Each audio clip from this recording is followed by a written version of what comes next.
प्रेम से बोलिए परम पिताजी परमेश्वर की जय। प्रिय बंधुओं, आज हम जानेंगे मानव के भीतर ही परमात्मा का ज्ञान छुपा हुआ है, जो आप हम सब महसूस करते हैं, जो किताबों में ग्रंथों में लिखा है वह संसार से नहीं अपितु मन से निकले हुए शब्द हैं, उत्तम विचार हैं, मन की खुद की रचना है।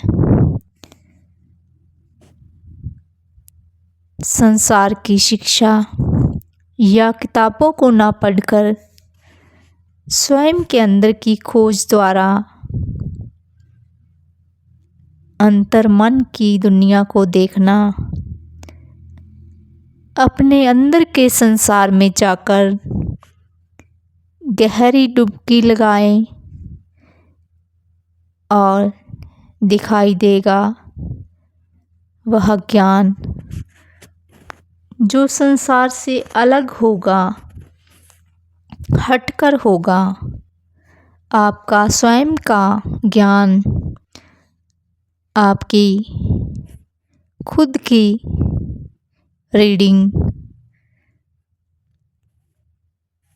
आपका स्वयं का निर्माण, आपकी अपनी खोज,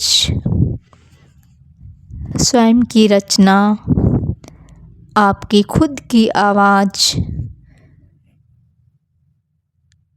आपका ज्ञान जो आप अपने विचारों के द्वारा अपने खुद के अंदर से ही निकाल पाते हैं, वह आपकी जर्नी में आता है। क्रिएशन ऑफ माइंड में आता है। आपकी खुद की रचना अर्थात जितना जीवन बीता उसमें आप किन विचारों से ज़्यादा प्रभावित थे और किन विचारों में अपना संपूर्ण जीवन जिया, धार्मिक या फिर संसारिक।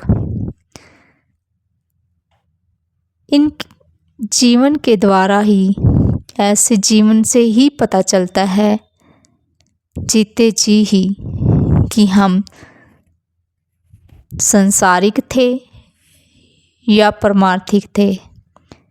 परमात्मा का ज्ञान मानव के भीतर ही छुपा हुआ है, जो कि प्रत्येक मानव के जन्म से ही उसके साथ है। जन्म से पहले भी जीव के पास था और अब शरीर मिलने के उपरांत भी उसके पास वैसा ही है। जीवात्मा मानव की देह में निवास कर रहा है तो मानव जीवित प्राणी अर्थात जीवित मनुष्य कहलाता है, अन्यथा डेड बॉडी।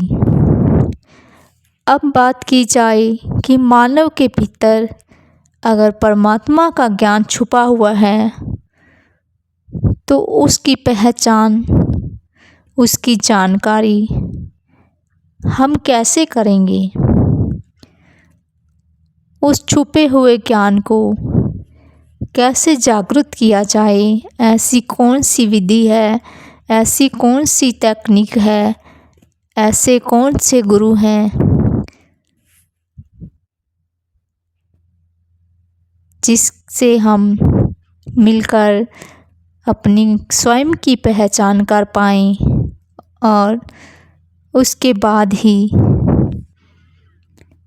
परमात्मा को जाना देखा जाता है। परमात्मा को जानने से पहले मानव को स्वयं को जानना देखना होता है, स्वयं का खुद का अध्ययन करना होता है उसके बाद ही परमात्मा की जानकारी और मुक्ति मोक्ष जीते जी दिखाई देता है। पूरा जीवन अगर हम परमात्मा को जाने बिना भक्ति, पूजा, पाठ, आराधना, जप, तप, व्रत, उपवास अगर करते रहेंगे तो वह सब व्यर्थ ही है, क्योंकि खुद को जानेंगे तो खुदा को पालेंगे। अन्यथा आँखें होते हुए भी हम अंधे ही कहलाएंगे, अंधों जैसा जीवन जिएंगे और अंत में जीवन की बाजी हार जाएंगे। क्योंकि श्री रामचरितमानस में आता है कि जाने बिन नहीं होए प्रतीति, बिन प्रतीति नहीं होए प्रीति, बिन प्रतीति नहीं भक्त दृढ़ाए।